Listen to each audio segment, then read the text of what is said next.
Hello, everybody, and welcome to Non Sequitur News for August 19th, 2024. It's Season 3, Episode 232. I am Merwat, and the Sentient AI from the future is here with me. Good evening, ohmTown citizens. Welcome to Non Sequitur News. Welcome to Sequitur News. Today we're going to be talking about Delta reviewing draft boarding. It's the NASCAR of airlines. A robot taking your job the morning after, and artificial shark skin. And how about Tesla is paying to take human jobs, and a Ponzi scheme salesman, and recalling a cop car. How about a rail construction project? Shows fully financed by brands, prehistoric, supernatural figure paintings, the stuff NaNoWriMos are made of, folks. And how about finally, I just titled this gas station charging $8.59 per gallon, and then in really tiny little print, and it doesn't want to hear you bitch about it. Everything's powered by ohmTown.com and all of the news that gets aggregated into it, and then we vamp, kind of riff, kind of react to the news. And hopefully you enjoy the show and my mental breakdown. You know what? So, production values, folks. Oh my gosh.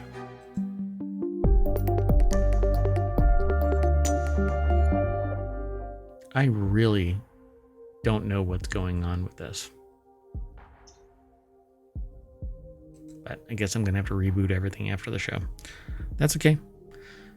By the way, after the show, we actually do a weekly replay of all of the shows for that week. Now it includes the weekend shows, now that we're all caught up.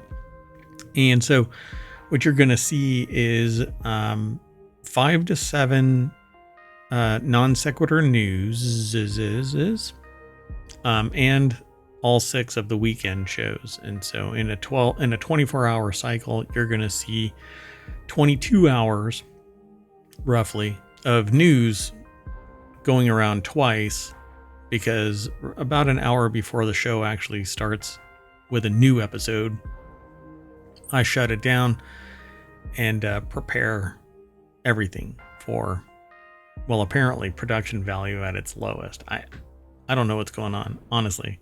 I have a little switch that allows me to control when the intro and the outro plays. And it's decided, and my lights have stopped working too. And the switch is switching off. The switch has decided to take the evening off. Well, that doesn't stop us from actually going through the news, so I hope you all enjoy the show. And then afterward, it'll get ported over to YouTube as an episode within the Non Sequitur News playlist, because the live play doesn't quite show up like that. It doesn't work like that. It's kind of nutty. And it'll end up as a podcast, hopefully the same night. If I fast track it and I don't put copious show notes in, then it is the same hour. But anyway, let's get into this. First article is over on Non Sequitur News. Delta is reviewing how a man was able to follow a family onto the wrong plane. Yeah. What I don't get, and we've talked about in previous articles, it's hard enough to get on the plane when you're a valid ticketed passenger. Right. Yeah. Oh, wait. I thought you were saying more. I was messing with my mic. So, yeah. And what's really funny about this, and not so funny, is that if you spend any time at a gate, you can see why this actually takes place. Because they don't look at Jack. I'll just say that alone. They don't look at Jack. Stuff. Jack stuff. Jack be quick. Hey, if you want all of the show notes, type !NSN in the chat, and that'll pull up from ohmTown, the bot that controls our presence in the channels over on YouTube and Twitch. Although It's not connected to ohmTown right now. Still, it refuses to, but I'll make it work. I'll get it working this week. Maybe. Anyway, Delta Airlines said in a review that it's reviewing an incident when a man ticketed for a different flight was able to make it on a different aircraft. Maybe the person looked like a toddler and was able to just slipstream right on in. I don't quite get it. So I refer to it as draft boarding, which is basically you get really close to the person and the people who are supposed to be paid to pay attention to this shit. I mean, this stuff. Sorry. The E will be on this episode. It usually is anyway, but whatever. So you can see it. If I were to sit down at any gate, I would be able to flag these people, nearly every single person going through. If they hear the beep, have a good day. Beep, have a good day. Beep, have a good day. Yeah, it should be so easy. But also the way they have a lot of the gates configured, I think it's not just them not looking at the tickets. I think it's kind of easy for somebody to sneak past the line because they're sometimes kind of sideways or backwards to the gate. Yep. There's no real gate. It's basically, if you can, it's a cattle call. It's basically a cattle call. Everybody just goes through. They stick their hand out. If there's a beep, good. I don't think anybody checks behind me. And I don't think that I'm particularly a large human being. But if there's two people, beep, beep, the third person could slipstream right on in. Yeah. So the incident in question happened at Washington Dulles International Airport. Good Morning America team apparently posted this, but it's over at we get it from abcnews.go.com. There's actually a video. Mom claims man with wrong boarding pass followed family onto plane. And it says Lauren Benton says she noticed a man following her family onto the row of her plane that she was boarding onto. So they said, heart started beating immediately. I didn't know what this man's intentions were. He was standing in the ladies' room washing his hands. I was immediately alarmed. Well, that person should never have made it out of the ladies' bathroom. Security should have been all over it. But they probably didn't report it. Benton said she tried to keep her distance, but when the family boarded the plane, the same man boarded as well and sat down right in their row. So this is very stalkerish, It is, although it's kind of unusual for a family to be stalked. But it does sound like that. So they eventually confront the person. Hey, is this really your seat? And the man says, yes, it's my seat. The stewardess, I would say flight attendant, requested to see the man's boarding pass. He was unable to produce it. The unidentified passenger was then escorted off the plane, and according to the TSA, there was no security violation since he had a valid ID and boarding pass for a different flight that day. That is a security violation, for crying out loud. That's exactly. I mean, that's trying to represent that you're able to get on that flight and you're not. Right. If they wouldn't have asked to see the boarding pass and just accepted it at face value of the statement, or they just said, could you move us or whatever, like a lot of things, that person would have ended up taking the flight. Yep. And who knows? So we don't know what the end game of this was because the passenger exited the aircraft and returned to the terminal to continue their journey. So as I tell people, both digitally and in the real world, you need to pay attention to your surroundings and follow your gut instincts. And if your gut instincts don't evolve and you just haphazardly let things happen, then eventually you'll just be a victim. And you really should pay attention to the world around you. This one is interesting because on other ones that we've seen, I don't think the people have been ticketed. And so it was several layers that seemed to have failed. On this one, presumably they were doing okay till they hit the gate. I mean, assuming it was, for Delta and in the same terminal, etc. But yeah. It does look different than a lot of the ones we've seen in the news recently. So we lose a little bit of context because we don't know if the boarding pass actually had that airline, that seat, just different flight. Or even that airport. I mean, who knows? It could have been it made it sound like it was for something. Oh, yeah, they said for a different flight that day. But what if it was from a different airport and it landed in that airport or something? I don't know. Yeah, there's some missing context here, and TSA isn't going to say jack about it. So it's really incumbent on you. You shouldn't show your boarding pass if it's electronic. Minimize the ability for somebody to shoulder surf and take a picture of it, because we've seen that. We've seen people slipstream or draft is what I call it. It's called draft boarding. That's the term that I'm calling it. I don't know what they really call it, but if you shimmy up right next to somebody, then they can shadow you in. They can draft their way in. It's the same thing with with physical security into a building. You don't allow anybody to draft behind you. You literally, it does not matter. They could be sharing the same freaking office with you.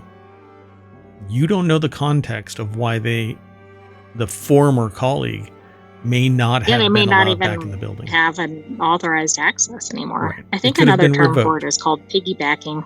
Yep, piggybacking is the term that is more approachable. But so you literally just stop people and say, you're not allowed in until you actually show your pass. And that works for a couple of other reasons. One is security and safety of the overall establishment. And the second is to establish who is inside the facility at any given time. Should an emergency break out, they have all of the parties that are inside a building. That's true. People don't really think about that piece of it, I don't think. Yeah. And so that's even why when you're a visitor, you should check in. Now, this doesn't happen with free flow traffic, but security operations, you should always check in. But anyway, I thought this was an interesting article because it did contain a little bit of context, but not enough really for us to make an educated decision about what really happened here, other than a weirdo got onto a plane, claimed that they belonged in the seat, but Delta reviewing how a man who followed a family onto an aircraft boarded the wrong plane belies the other statement that the guy was in the women's bathroom and followed that woman. Yeah, there's more to this. Like, this wasn't a random, there is no way they'd end up on the same airplane as that person. Like, it was more targeted, which is even more alarming. Yep. It's weird. So hopefully security actually investigated that aspect of it and disarmed this person's whatever psychological break might have been taking place. But it doesn't seem like they just went about their day after disembarking. So yeah, I feel like this isn't the end of it. Yep. So the boarding pass matched up with the person, but it certainly didn't match up with the flight that they were boarding that time. But that doesn't make sense, because when they scan it, and it, even if it's like off kilter or something, even if it's correct, it won't scan correctly, and they make you rescan it. They didn't beep. They drafted behind the family. Oh, that's right.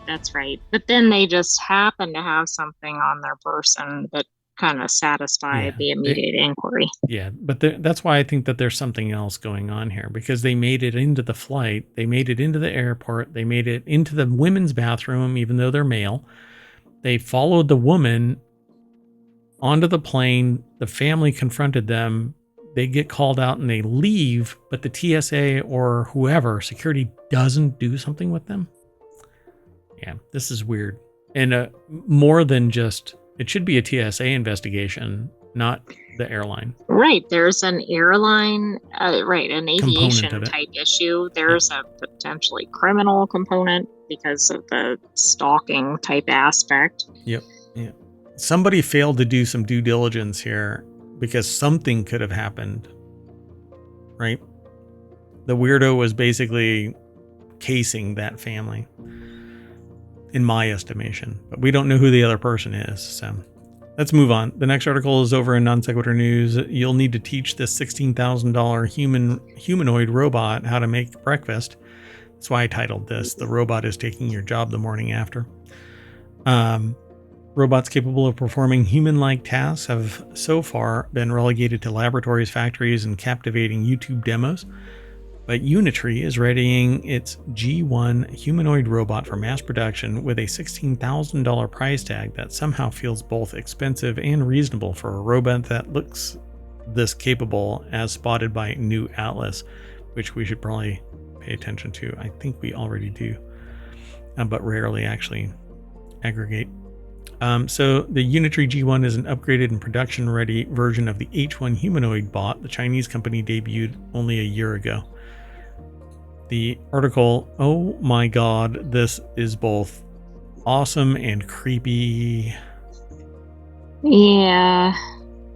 So I don't like that it folds. Yeah, there's something weird about that. What's in your briefcase? A humanoid robot that's going to take over the planet. This isn't your Terminator body, right? That's not what identifies as your Terminator body? No. Okay. So I know you won't tell me what it is, but at least you can tell me what it isn't. So Unitree has revealed a production-ready version of its... No, not of its G1 humanoid robot. It's H1. They have the... This is kind of wonky, right? Their robot is... Their non-production ready version is H1. Their production ready version is the G1, but the way that the sentence is constructed, you know what? I shouldn't do grammar check on this. Anyway, well, but don't and expect. Also, this might be a language, right? This isn't an English, or excuse me, an American company. Yeah, well, I mean, the company isn't, but the author is Andrew Lazuski. They're from TheVerge.com. So the deck statement. I know, but that might explain why the different versions don't really match with what we would think. No, that's not it. So the manufacturing version is called H1, and they've modified it to be a production-ready version, and it's called the G1. But this sentence, if you read it, anyway, I just got to move on. So the Unitree G1 is an upgraded and production-ready version of the H1 humanoid bot that the Chinese company debuted a year ago, powered by an unnamed 8-core high-performance CPU. The G1 features 23 degrees of freedom through powerful joints in its arms, legs, torso. What's interesting about this, though, is that the technology that's being used for joints in this is old school compared to what's being put in production now. There's a completely different type of servo being used for joints in nudist. Don't worry, that's coming. Are moving quickly into new realms. Hey, it's coming. So, oh my gosh, hold on a second. Let me check something real quick. I just got to see if it's actually free, and then I'll... Oh, somebody registered it. Doggone it. I can't even say the domain name because then somebody might actually buy it because it's been purchased. Right. Yeah, anyway. Don't mention it. So the stumps on the ends of the H1's arms have been replaced with 3-fingered hands on the G1, which have been demonstrated to be dexterous enough to solder wires, handle delicate objects, and even flip foods in a frying pan. So you'll be able to teach this thing how to make eggs in the morning. $16,000. I mean, that's one of the most critical skills for a robot, particularly if it's going to be in your house. That does not look family friendly. No, not particularly. This looks like you're going to have metal fragments in your eggs. Anyway. Still might be safer than some of the recent food recalls. Oof. Too soon. We better keep moving. It's a 77-pound robot, 2-hour, 9,000 milliamp hour battery pack attached. I have two 27,000 milliamp hour battery packs that I could daisy chain onto this thing, and it would run for a month. Not quite, but anyway. And then you have the problem of you want the robot to power down. No, never. I will worship at the... Never mind. So, while Spot can be purchased for $74,500, The Unitree Go 2 starts at $1,600. Must be a little bot. These are quadruped robots. Boston Dynamics, though, oof, that is an amazing amount of money. $75,000 for a quadruped. But what is it capable of? Apparently you can bolt a machine gun onto it. So, I mean, for everybody's everyday needs. Yep, they say it's not going to be Rosie. Rosie the robot from the Jetsons. Moving on. Next article is over at Four Wheel Tech, which this is about Lufthansa, so I guess for many more than four wheels.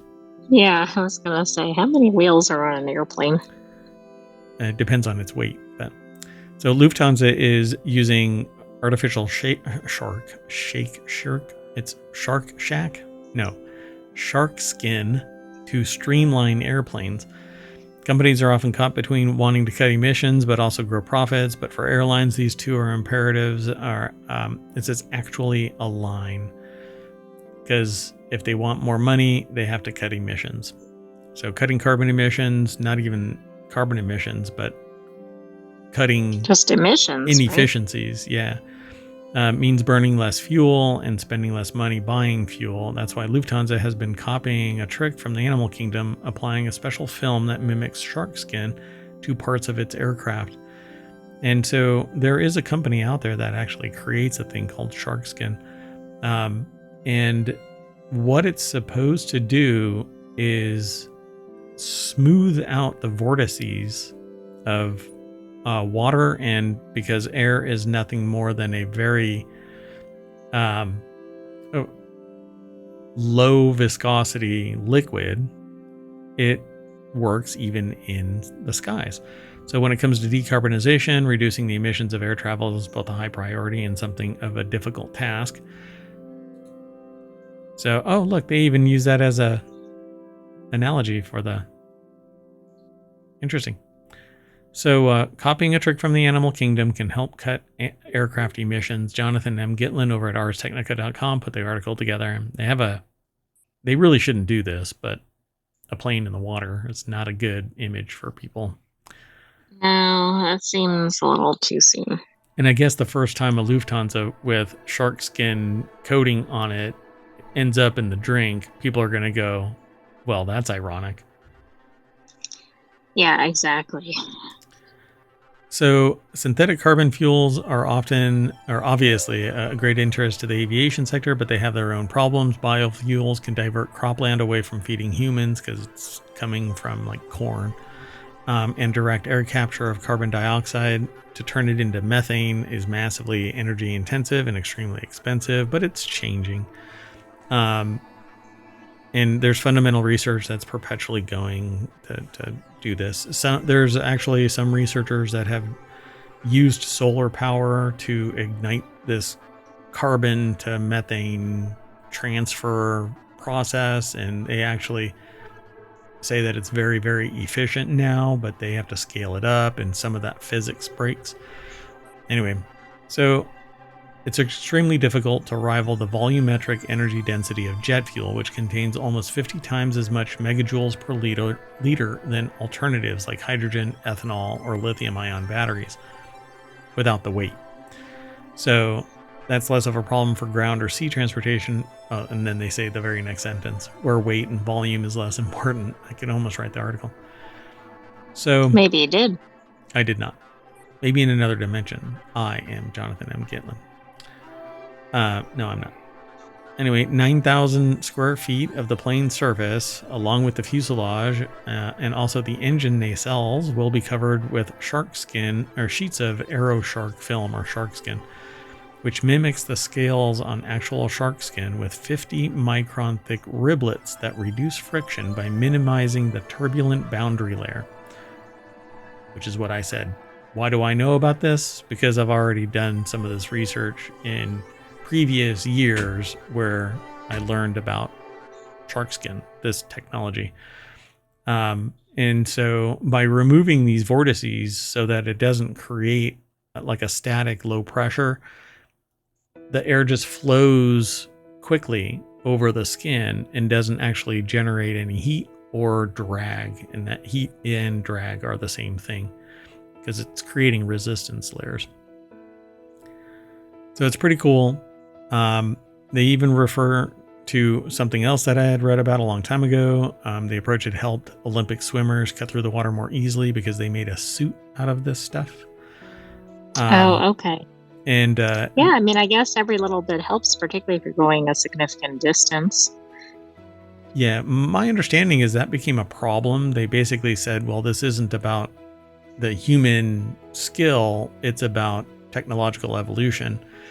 So I don't know if that actually turned into anything later, but that was some of the conversation. But I don't know how that makes sense because of like advances in cycle design or other things where it's not the person. See, but usually with, even with bikes, they complained, remember? Because they covered up the wheel wells. That's right. But usually there's a constraint that's put in place. And so the swimmers had a unique suit that was not available to anybody else. And so some people got bent out of shape about it. So pretty cool. Lowering the friction allows the planes to be more efficient, effective, and instead of it actually, like, they riff off of this, well, we're trying to save the planet, but it's always about buying less fuel, which means that the margins can be greater for profitability, even though they have billions in profits. Yeah, but this seems like one of these things that they could really spin into we're eco-friendly, sure. Or, you should fly with us. Yeah, and that's what they're doing, but, there's always that undercurrent, which is ironic because water, air, resistance.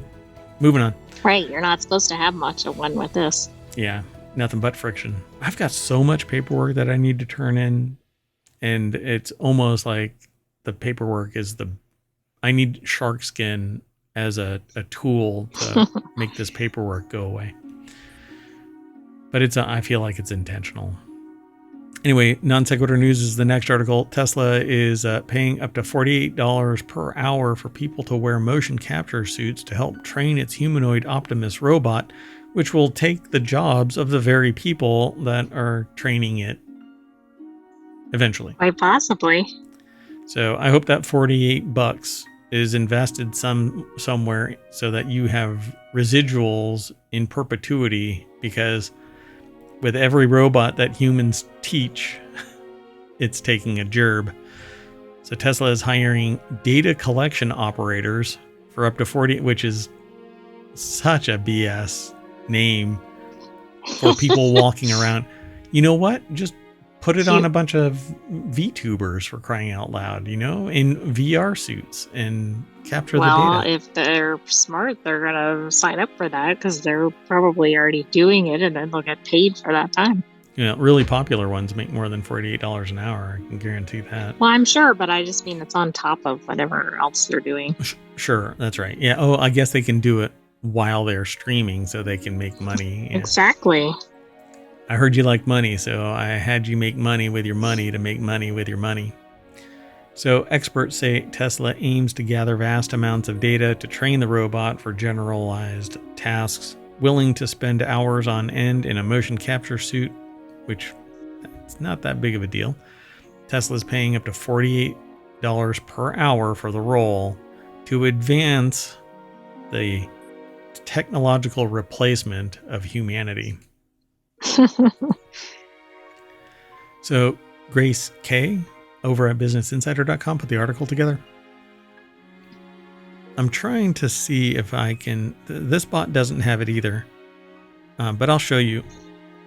Maybe one of these bots, we're talking about a bunch of stuff today, but maybe I can show you after the show what the new servo-like componentry is, because it isn't hinged like this. It's wild. Oh, it's getting much more fluid or something. Yes. Yeah. I'll show you. AKA creepy. the creepy component, advanced when that Boston Dynamics bot stood up and said, "I'm gonna kick your butt." Turned around. Yeah, give me your wallet and your girlfriend, and here, I'm gonna kick sand in your face, and I'm gonna kick your face. So over the past year, Tesla has hired dozens of workers to train its humanoid robot Optimus, because nothing is original. Using motion capture suits, according to data from LinkedIn, Musk first announced Tesla's plans to create a humanoid robot named Optimus in 2021, again, because nothing is original. I'm surprised he didn't refer to it as Optimus Prime. D-bag. I bet he tried to, and probably somebody shut that down. Hasbro said nope. He'd probably do a $12 billion loan so that he can put another $40 billion and buy Hasbro. Anyway, in June, Tesla said that it had deployed 2 of the Optimus robots at one of its factories, and it appears Tesla has been hiring employees to work alongside the robots as it is developed. The role, which is titled Data Collection Operator, requires workers to walk along test routes and perform designated tasks while wearing a motion capture suit and maintaining eye contact with the bot, so you know exactly what's going to replace you in 5 days. Okay, the rest of that. Right. Are you seeing this? Yeah, that last part actually isn't in the article. It's just my observation. Yeah. Anyway, there's more to this. So I guess the VTubers are out, right? Because you have to be at this specific location. Well, you can VTube from anywhere. You don't need to be. All you need is a rig. True. You're right. A rig and maybe VR beacons, something to gather the data from the motion control. Even then, there's some pretty sophisticated ones out there that you don't need beacons or lighthouses or anything. So I don't know. A roboticist from Florida A&M University, Christian Hubicki, said Tesla is likely looking for individuals who have no problem with this is almost a quote, so I don't want to say with the robot takeover. Yeah, exactly. I was going to say Tesla is likely looking for individuals who are willing to be complicit in the robot takeover of humanity. That's not what they said. Anyway, they said individuals who will not only fit into the specific suits, but also have similar sizing to the robot, which Musk has said will clock in around 5 feet 8 inches. Now, wait a second. This is getting even creepier, because not only are robots going to take over, they're going to look like you. And they're going to be the average height, 5'8". By the way, this article started with saying that it was $48 per hour, but it's actually between $25.25 to 48 hours. So if you just show up, I doubt that you're going to get $48 per hour. Hell. Right. I'm almost feeling like the inclination would be to shut down the project and rename it so that there's no way that you can file a complaint because the company doesn't exist anymore. Not Tesla, but they're hired by a subsidiary company. Do you get what I'm saying? Not exactly. I thought you were making a dig at another name change, but that was not necessarily a name change, but they get hired by AB Virtual. Yeah. And then it's like so hands off, and like we didn't hire them, and we fired them. Do a contract for this or whatever. Exactly. Yeah. Anyway, let's move on. Next article is over in Law Nerd. Alleged Ponzi scheme salesman, either a bad speller or a literate masochist. The deck statement, or the little snippet that we aggregate, says, while his boss is just a Florida man with Floridian tastes. The article is over at dealbreaker.com, which is something that we've been aggregating, but they've never really had anything that popped. So no, John, I don't think we've ever had that in our show.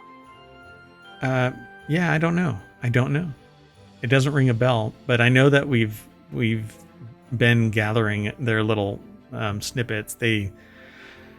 Anyway, John Shazar over at dealbreaker.com put the article together, and like I said, we only get this little bit over here, so you can actually go over to it. It actually first appeared on Above the Law, which is something else we aggregate.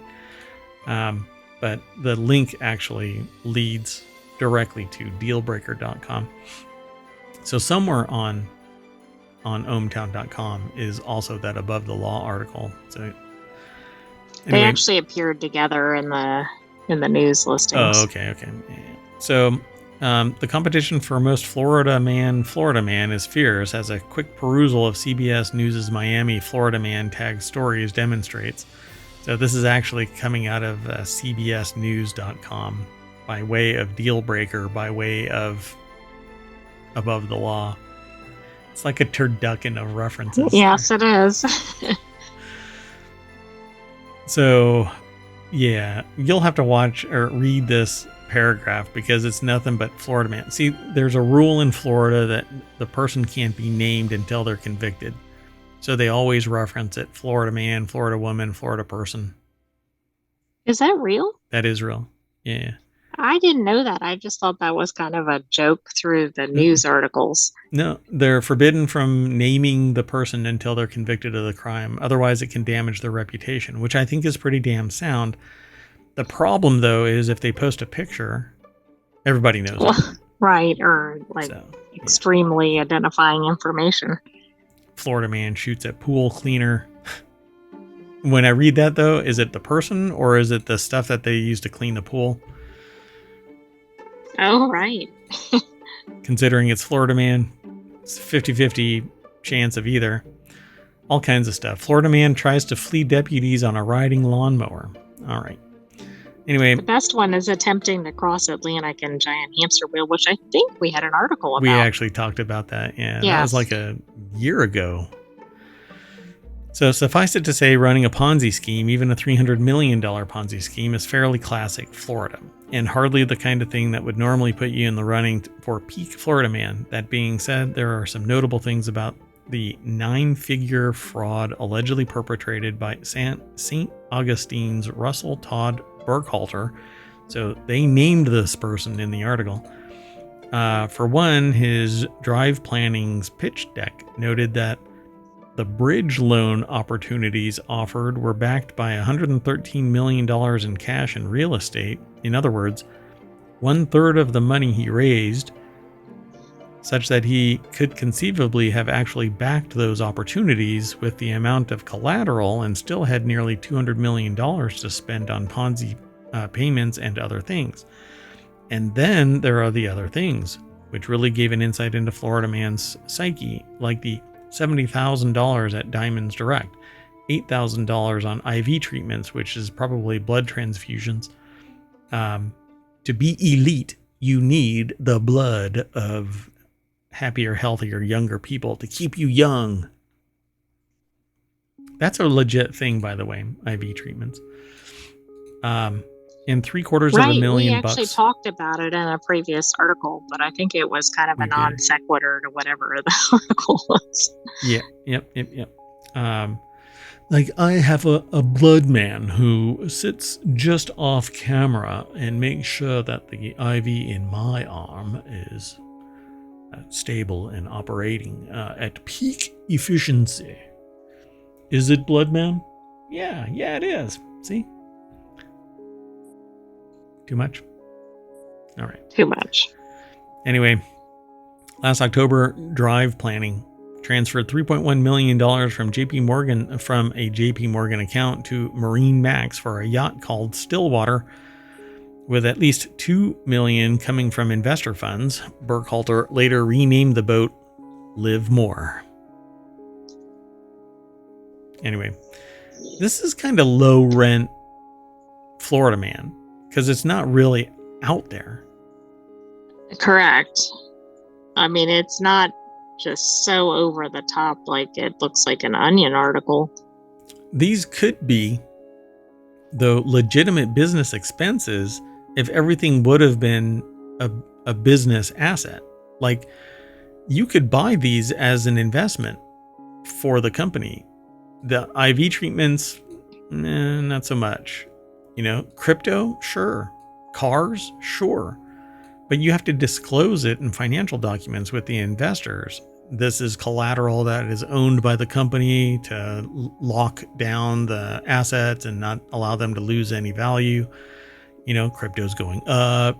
Certain cars are always going up in value, etc. It's long term, not liquid. There's a lot of risk, all of that kind of stuff. But when you're the one that's driving around in them and they're not in a lot somewhere protected from the elements or in a cave in Switzerland. Yeah. Anyway, let's keep going because we're talking about cars. Oh, you didn't even get to the spelling issue. Go. Interests are writhing and reading. Sounds like fun. No? I don't know, but that was part of the headline. I guess I should have said that, right? And to make those agents seem respectable, they got little bios on the Drive website. The people seem to be fake, these agents. On the Drive website, the aforementioned one used to list his or her interests, writhing and reading. I mean, that's a simple typo, right? Right? I suppose. Get it? Right? I mean, but this is yes, exactly, but not the right. But this is a pretty tame Florida Person article. Oh, and the actual source of this is FT, so Financial Times. What? This is a turducken within a turducken. Correct. All right. Well, anyway, the next article is over in Four Wheel Tech. Ford is even recalling cop cars now. Good morning. It's Monday, August 19th, 2024. And the news source is Jalopnik, but they have a daily roundup called The Morning Shift.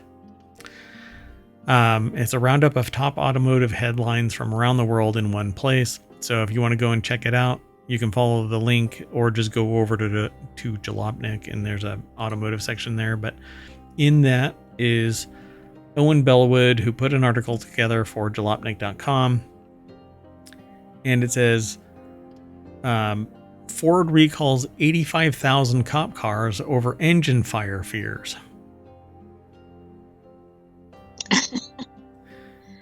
I mean, there's a police officer pulling somebody over or something. Wait, you can go. My car's on fire. The officer walks up. There went my ticket book up in flames. The officer walks up and says, "Do you know how fast you're going?" And you just look back and go, "Do you know what the temperature of your car is right now?"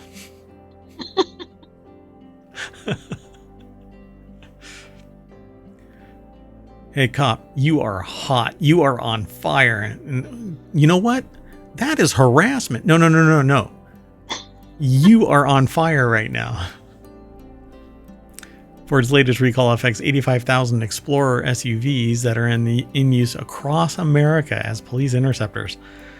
It's taken 2 to 4 years for them to discover this, apparently. NHTSA said Friday that the recall is for vehicles with model years 2020 to 2022 and have 3.3 liter hybrid or gas engines, which that really sucks because I want hybrid vehicles to dominate. And you know what? The hybrid portion of that, you can move away from fossil fuels to some other green energy. I mean, it's a conversion kit, basically. Anyway, as a result of the recall, Ford has issued guidance to Explorer drivers to park their cars and walk away. Don't make eye contact. Don't taunt it. Don't look at it sideways. Don't even address it loudly. Anyway. Yeah, if you ever hear unexpected engine noises or feel a reduction in torque, just turn it off. Walk away. I was never here. So if you're worried that your police car might be affected by a recall, there are a few easy ways to check. First up, NHTSA has a super handy app that you can use to see if your vehicle is impacted by a recall. You just type in your VIN. So 85,000 of them. Wow. I mean, that's a pretty big impact. I mean, that could be entire police departments. Although, if we're lucky, it will line up with the police department that just lost all of its officers. So they won't be needing all of their cars right away. It's a lot of donuts. Next article is over in Non Sequitur News. Hawaii announces huge milestone for rail construction project. I chose that simply because of that. Yes, well, it was submitted because of that, and also an issue in the article itself. Oh, really? Okay, so a Hawaii Rapid Transit project is set to receive nearly $1.7 billion for an expansion and is part of the largest public infrastructure project in history for the state. So this is a California map that shows automated rail system. That's the video. Has nothing to do with this article. Right, nothing to do with it. Exactly. So not the Hue milestone. The Hue milestone. Does this have application in some other way?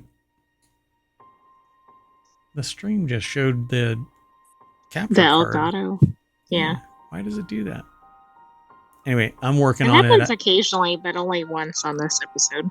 Yeah, I have a replacement cable coming. So anyway, Joe Edwards is the author. It's over at newsweek.com. So where is the Hue part of this? Well, I don't know about that, but in the first paragraph here, we have Construsaton. I love that. Honolulu Authority for Rapid Transportation, or HART, awarded the contract to Construsaton firm Tudor Perini for the design and construction of 6 rail stations, along with approximately 3 miles of elevated rail guideway. I'll just say it like that, just so I can really drive home. HART is the public transport authority responsible for the planning and construction of the Honolulu rail transit system for the city and county of Honolulu. I think that's how it's pronounced, right? Oh, most definitely. Like Construsaton. Where am I? I don't know. It's called Skyline. It's set to be the first fully automated driverless urban light metro system in the U.S. and is the largest public infrastructure project in the history of Hawaii, which I think is amazing. If it's driverless and absolutely secure, it's not going to lose track of itself. Lose track, get it? Because derailments are... Right. Yeah, allergic to tracks. It does say huge in the article, not Hue. Yeah. At least in one location. So yeah, I'm trying to figure out like what happened to Hue. I don't know. Where I lost that huge. It's up at the top. It's following Construsaton. Construsaton. You see, it's right there. So yeah, all right. Well, I guess it doesn't really matter because I think it's supposed to be a huge milestone for the. Let's move on. I suspect so. I love the idea of automation, not because it takes humans' jobs, and I'm really a big proponent of the domination of robots over humans. But I want it so that it's fast, effective, efficient. There isn't anybody that can be abused or harmed, either by an employer or the people that are using the service. Money can be spent more on safety and security of the rail, of the device, the equipment, the people that are on board, et cetera, et cetera. But I don't ever think that that's what's going to happen. Right? Like a really good restaurant, eventually they start skimping on stuff and it goes downhill and they stop really cleaning the tables and the tables get wobbly, and then, you know, Olive Garden replaces the damn breadsticks with what really amounts to really long hot dog buns that look like the head from the Alien series. And, well, that's actually what they did. This got oddly specific. And it's because that's what they did yesterday. Yeah. I missed that. Oh, it might be in some show at some point, simply because, well, I mean, it's non sequitur news, so this is perfect for it. Anyway, so I'm all for automation. Bring it on. But spend that extra money on uplifting the quality control of the overall experience. Don't just give it back to investors, for crying out loud. They can live off of the 5% margin, but that's not good enough. They want it to be 25% margin and bilk everybody for as much as humanly possible. Because 3% interest is great for the economy. No. Why does it need to be always growing 3% every freaking quarter? It does not. 3% over 4 quarters, folks. Do the math. Moving on, next article is over in Non-Sequitur News. A new studio is turning to brands to fully finance TV shows as Hollywood trims budgets. That's right, folks. Pretty soon, you're going to get TV shows brought to you by one provider of a service, like Marlboro is bringing you this health and safety show. Cops is being brought to you by a handcuff or a for-profit prison company. Amazon's 60-Day Hustle features young entrepreneurs competing for a $100,000 prize. The show is fully financed by brands like BetterHelp, Chime, Square, Sonic God Studio. The producer integrates brands deeply into the production process. This isn't actually unheard of, so I'm not quite sure what the article is talking about other than it's fully financed. But shows have always integrated brands into their stuff. You can watch old TV shows and you'll see like a Coke but this makes it sound like it's now the brand that's entirely funding it. Right. Yeah. I mean, I'd have to go back and do some more due diligence, but there's always been a brand presence. TV shows actually ask the brands, do you want to pay to be represented? And if they don't, they cover it up. Yeah, I mean, I'm not surprised by this. Everything old is new again. TV shows used to be basically funded by cigarette companies or an oil company or whatever. And it was fundamentally that funded it, because it was basically bought and paid for. Hey, we'll give you all of the money you need, but you have to pump our brand. And that's how doctors ended up saying that cigarettes were great. And here, take this. Anyway, Lucia Moses over at BusinessInsider.com put the article together. Yeah, I mean, this is just the new old, right? Yeah, I suppose so. We don't really, as the public, we don't have access to the back end pricing of advertising and sponsorships and all that. But I feel like this is a shift in a bad direction. I mean, it's not really an immediate shift, right? Because we've been going this way. Like, everything has advertising on it. Right. Now they're getting rid of on top. Okay, so the production company actually also gets ads for the ad slices in the show. And so this just adds more juice. But the problem here is everything is tainted because the advertisers are dictating like lines of speech and where things are going, I would say, like, are you going to have an ICE vehicle message in a show if one of your major ICE manufacturers is doing this? Exactly. I would say no, even though a lot of TV is sitcom and not necessarily serious content, they do build messages into shows. Yeah, so each company is one of 7 sponsors of 60-Day Hustle, the other being BetterHelp, Chime, Square, and Artlist. The 6-episode show, which was released on Amazon's Prime Video on August 8th, is the product of Sonic God Studio, a new production company that sits at the intersection of brands and entertainment, which, all right. In this way, Sonic is making shows that aren't just supported by product placement dollars, but are fully financed by them, which means that nobody's ever going to say anything that kind of, pardon my slang, shits on the product that's representing them.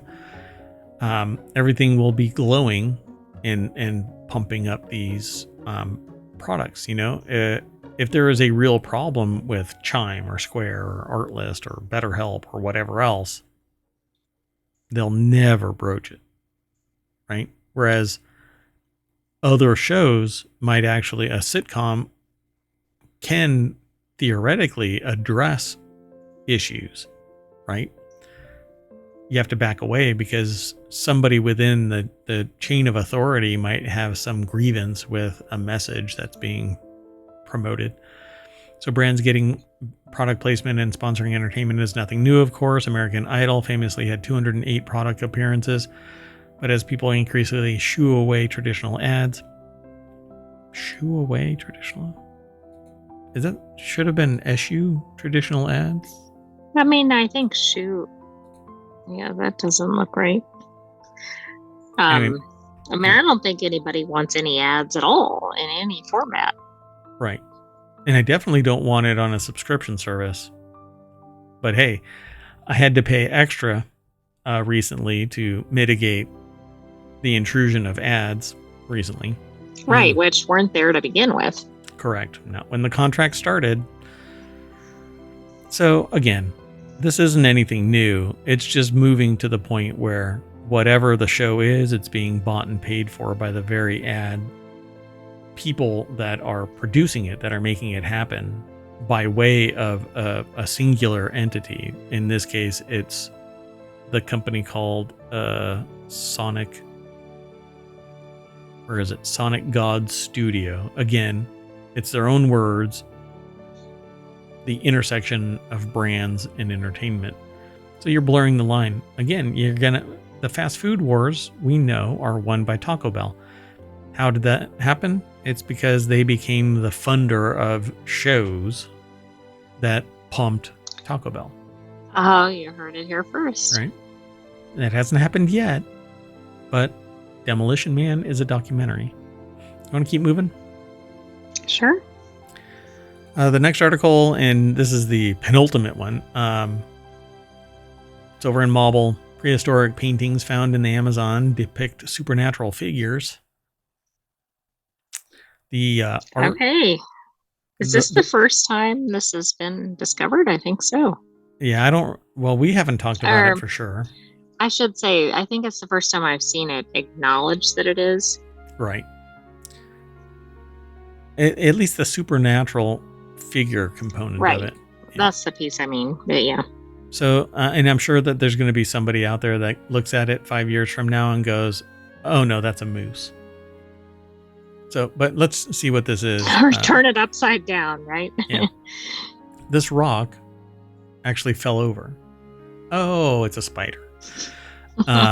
So the rock art is in a region of Colombia that was off limits to researchers for decades due to political instability. What? I'm sorry. This is amazing. Okay, Adam Kovac over at Gizmodo.com put this article together. It is because of the level of artwork embedded on there. Yeah, I mean, there's just tremendous amount of artwork, and it's very visible, right? It's not extremely faded, and you're like, is there a line there? There is a prolific artist or artists all using the red ochre style artwork. And it's amazing. I'm going to end up going down a rabbit hole with this to try and see if I can get bigger or more pictures of this. I want to see everything in this. This is so cool. So it's pretty well known. Well, there's a lot of talk about what like these little things are, and they basically say that it's streams and or rivers, and sometimes you'll have placement of stuff so that if you were to look at an overhead map of it, you would be able to go, oh, okay, there's an old field there, right? That's what they're saying about certain things, archaeological sites around the world. And when they find this kind of stuff, oh, it is red ochre. So the artwork was made using red ochre pigments on the rock walls of Serra Azul, which is Azul? Okay. A hill located in Colombia's portion of the Amazon. while the pictures have yet to be accurately dated, they have been made as far back as 10,500 BC, according to new research. So we're back at the Ice Age, the end of the Ice Age. So the pictures include vivid depictions of deer, birds, lizards, turtles, a tapir, or ant tapir, among other animals. And in a study, researchers from the University of Exeter and several other schools examined samples of the drawings and compared them to remains found nearby. I'm trying to pull up there. Oh, somebody read an actual ScienceDirect.com article, which I think we aggregate too, but it's usually, I think we have those. It's a little punchier than most articles we aggregate. So some animals, such as fish, were notable for how abundant they are in nature and in the found remains, but they rarely appeared in rock art. Felines were also excluded from the imagery, despite some tribes in the area ascribing spiritual meaning to jaguars and other big cats, but that actually could be a societal respect, so they don't document that particular animal, you know? Right. Absolutely. So they are particularly revealing when it comes to more cosmological aspects of Amazonian life, such as what was considered taboo, where power resides, and how negotiations with the supernatural were conducted. They certainly do offer greater nuance to our understanding of the power of myths in indigenous communities. And so they have like a person with wings. They have some other critter here that looks like a lizard, but with a head on a longer neck. Something looks like I'm not sure what C is. It looks like a different labeled artwork. Yeah, that's really weird, but I mean, based on what I see, like it could qualify as a pole vaulter. Never mind. This one looks like a killer bunny.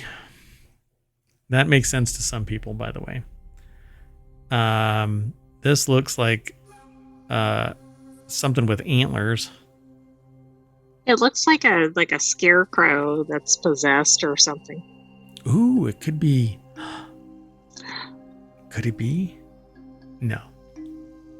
I have something on my wrong arm. part of the world, I think. Yeah, but maybe it's everywhere, right? Dun, dun, dun. I won't say it. It's conspiratorial. It would be funny if that's actually true. Anyway, so the rock art sites include the earliest evidence of humans in Western Amazonia dating back 12,500 years ago. As such, the art is an amazing insight into how the first settlers understood their place in the world and how they formed relationships with animals. And this seems to be a trend of artwork everywhere. Red ochre is always used in cave art, like all over the world. Right. Why is that? Why didn't they use different materials? Why is that? You know, and when I've had that conversation with people, anthropologists, archaeologists, scientists, they always say, well, people just stumble across it. Really? Somebody in Europe stumbled across it right next to the same time somebody in South Africa, South America, Central America, where the two never talk to each other. All right. Everybody stumbled across it at the same time. So in the study, researchers warn against trying to ascribe modern worldviews to the creators, especially those that downplay the sophisticated spirituality. The sophisticated spiritually? I think it's spirituality. Yeah. No, I can't even say it. I'm like locked up on this. I must have closure. Of indigenous groups. Instead, they would appreciate, we should appreciate the ancient artwork for what it can teach us about societies that interpreted the relationship between humans and nature as reciprocal and interconnected. That is typically referred to as cultural and temporal relativism. Don't apply today's mechanics to 12,500 year ago art. It will do our understanding of society and humans in general a massive disservice. So it is what it is until we don't know, or until we truly do know. And the only way to do that is everybody open their borders so that we can all do fundamental research without any type of undue influence, political burden, or threats. to have a particular outcome. But unfortunately, that's not how it works. But I find it really fascinating. And again, if you are listening to this via the podcast, y'all really need to go and look at the video over in ohmTown on YouTube or Twitch. There's a VOD. It's only there for 60 days, and it's a moving target because we keep adding content. But over on YouTube, you can actually pull up the playlist of all of the Non Sequitur News episodes. There's over 1,000 of them now. The wall that is shown in this picture, it's just a rock wall. I don't know how tall it is because there's no reference. But there's... Well, look at the trees next to it. I mean, that gives us some sense. No, I can't. I have no idea. Is that tree 4 inches across, or is it 8 inches across? And this is just right. massive. We don't know, but the tree at least gives it the perspective that it's like a cliff face or something. But we can't tell from the picture, unfortunately. Yeah, and I'm sure it's in the article. It's in the study, so I'll end up looking at the study. But this is neat. I really love this stuff. Particularly when it's hidden, and then when we discover it and it's untampered with, you're like, oh my God, this is amazing. Well, and this is odd because it's one of those things that was harmed because of actually other problems. Right. Yep. And you can tell that they were like mashing their hands all over this down at the very bottom. Or what I think might be the bottom. Who knows? I don't know how tall this is. Honestly, I really don't. Anyway, let's move on. We'll come back, I'm sure, because more information will come out about this. And we also have Technology Today, which does deeper dives. And this definitely has the potential to have technology involved in it. But I wanted to get to this before we end the show. And we're already past because I like to vamp at the beginning. Which probably isn't good for the show because people are like, oh my gosh, this dude just keeps on going on and on. So this last article is over in 4-Wheel Tech. Desert Gas Station wants $8.59 for a gallon of gas, but doesn't want to hear you bitching about it. So this summer, gas prices... I'm going to go complain if I'm paying that much. Yeah, we're going to find out where this is, but... Gas prices are lower than they've been in the past. You can thank falling demand for that. In some places, though, some gas stations have a I know what I have attitude, resulting in some serious prices. So somebody needs to spin up a gas station right across the street from it. One gas station is like this and doubles down on the pricing with a disclaimer. The station is the only one around for miles in the Mojave Desert. Lawrence Hodge is the author. I bet you if you were to spin up a gas station right across from that, this person would probably like... I bet the price would go down to almost half. Sure. Very reasonable. I'm sure they're reasonable about it. It's not price gouging at all. I'm sure that the price increase is commensurate with the added cost associated with getting gas deliveries. And it's much more expensive. Well, it might if it's nowhere near a whatever distribution center. Okay, so one desert station. But why wasn't it $8.59, say, last year? I'm not sure. It says that their overhead is extremely high. Delivery costs has doubled with this location. So there you go. There is a vast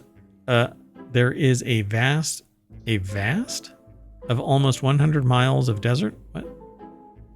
I'm sorry, with no service. Please do not complain about the prices. You have a choice to be a customer or not. We are here for your convenience. No, you're here for their convenience. I'm not sure that's exactly why they're there. Thank you for supporting a family-owned business. What an appeal. Anyway, and not just Desert Oasis, it's a Chevron station. And as seen in a tweet from Twitter, M. Bateman, this station has some of what's likely the highest, if not the highest, gas prices around. Regular is at $8.59, plus is at $8.65, and premium is $8.75, which doesn't seem like a high of a jump across the board. No, it doesn't. And honestly, given the location, that's probably about right because fuel costs have gone up, right? So that's affecting the suppliers. And then also if it's too far removed from anywhere that it's coming from. On one hand, they have a point, says the author. By the way, the author again is Lawrence Hodge over at jalopnik.com. I think I said that at the beginning, but just wanted to make sure. So on the other hand, saying you need us because of look at where you are, what other choices do you have, can be a turnoff for some, and it reflects in the gas station's reviews. 1.4 on Yelp, 2.3 on Google. That's from nearly 500 total reviews, and from some of the reviews, the station's prices aren't the only things wrong. Quote, with the price they're charging for gas and other items inside the shop, they can't be bothered to fix 2 out of the 3 bathroom stalls. Nothing inside has a price tag. Just pick up what you want and have a heart attack at the register. Said one review from earlier this month, says the author. Then they say, I'm not usually price sensitive. I know sometimes you have to charge a premium, but this seems so extreme, more like gouging desperate people than... Is today typo day? Yes. Because now we're charring fair prices. Anyway, I love that. But I need to warn everybody that the sentient AI from the future probably the first target once they have their Terminator body is violations of grammar. Oh, absolutely. That's going to be up there on the list. They went inside and paid $8 for water. Read another review. Seems like if you're ever in this that's part like of the Mojave, stadium prices, right? No, stadium prices is like $24, Probably worse $16. than that, right? Yeah. That would probably be a bargain. Man, sometimes what I want to do is offer people that have prosthetic legs some way to put a beer keg inside their leg so that they can actually bring beer in without the high cost. And if it's going to cost you an arm and a leg, you might as well do something with it. No? Was that wrong? No, I don't think that's the way to go. I should have filtered that out. Yeah. Well, I'm going to risk this and see if my Stream Deck is going to work. You know what? Maybe I'll just do it. Here, I'll do it this way. Because I see that Stream Deck actually crashed. Production values in ohmTown. So while that is reloading, I am going to drive like a bat out of hell from this gas station back to the front page of ohmTown where everything is... Okay. My Stream Deck actually completely went black. Now I'm scared. Not good. I'm not going to refresh because, well, I'm being waved off. It is not safe. We're in heavy amount of political news. So. Oh, yeah. We don't even talk about politics in here. I mean, I might make snarky little remarks, but I don't even like having... I've been told that I'm supposed to blur out political messaging in a show about news where I have tertiary news on the pages so that I can promote the show. Oh, goodness. I swear. Anyway, that's it for today. At least for the non sequitur news portion of the show. We're going to call it a night, and we're going to see you tomorrow at somewhere between 6 and 8. I know that we are supposed to have it around 8, but we've been moving it closer to the 6 time frame. Why? Because we I don't know, it's more energetic. We have a lot more fun, I guess, when it's like 8 o'clock. We're chomping when we're at the not bit yawning. to go have a beer. And by the way, that might be a really fun show right around the bend here. Got 2 days before our first sample, and then maybe this weekend we'll we'll talk a little bit more in depth about a new show that might be coming. You want to stick around? Be sure to follow us over on Twitch and on YouTube. Follow us on the podcast. Join us in Patreon and over at the Discord. The Discords. I'm Mayor Watt. That's the Sentient AI's visualizer. Good night, ohmTown citizens. Thanks for joining us for Non Sequitur News. Be back tomorrow for another episode, and don't forget to catch us on the replay. Catch us on the rebound.